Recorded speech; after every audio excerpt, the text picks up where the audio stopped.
In the know. Good evening, everyone. In the know. Tony Reeves, fire. Following the news in any way, shape, or form. No shortage of things to talk about. What does it mean? What will it bring? Is this a reality we simply have to accept? Tony Reeves, fire. Tony Reeves. Let's go ahead and get All right, started. everyone. Let's go ahead and get rock and rolling again. This is a continuation of our step-by-step guide to understanding your disability hearing notice. You should get in your hearing notice a work history report.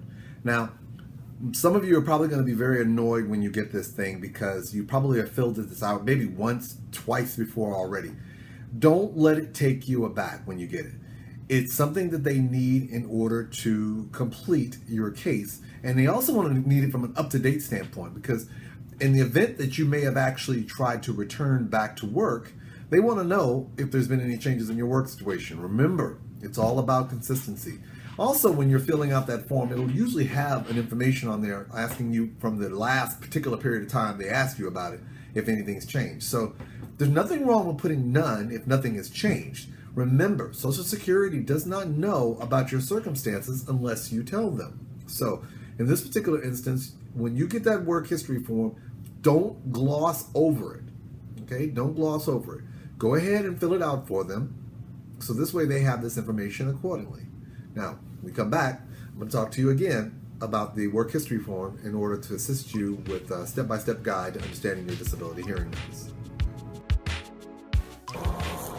Under the Social Security regulations, representatives are permitted to practice before the administrative agency anywhere in the country, which means that when you're looking for a representative, you can find someone who doesn't necessarily have to be in your state if you're just going before the administrative agency. So it's possible to have an attorney or representative who's from Utah, even though you may be in Georgia. Our office is actually no different. So if you're wondering which states we cover, check this out.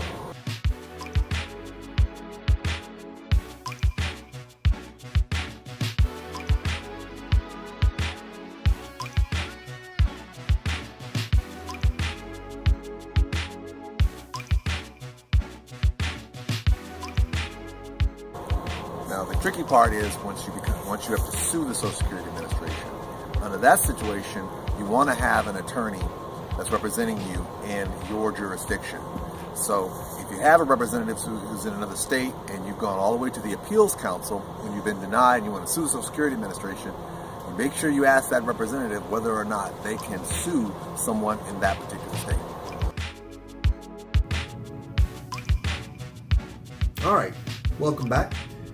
Now, when we left here, I told you it's very important that you take the opportunity to complete your work history form that's provided by Social Security at the hearing level. Trust me, people, don't get an attitude. I know you're sitting here going, dadgummit, using more colorful language. I'm tired of getting these forms. Trust me, Social Security is looking at these forms because, what did I say before? They are looking at it from a consistency standpoint. They're looking at it from a consistency standpoint.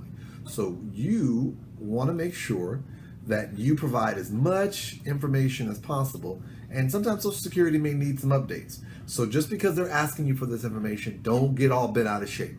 Fill out the form, complete it for them. This way they'll have this as a part of your file, and they'll also know that you have provided them the most current and up-to-date information about your case. I want to thank all of you for engaging in the videos. Make sure you take the opportunity to send me any comments or send me any particular questions that you want me to have addressed here. As you know, this show is for you. And so the only way I can make sure that I can provide you some good information is if you provide me some good questions. Keep them coming, and right here on Q&A, Social Security Disability Today.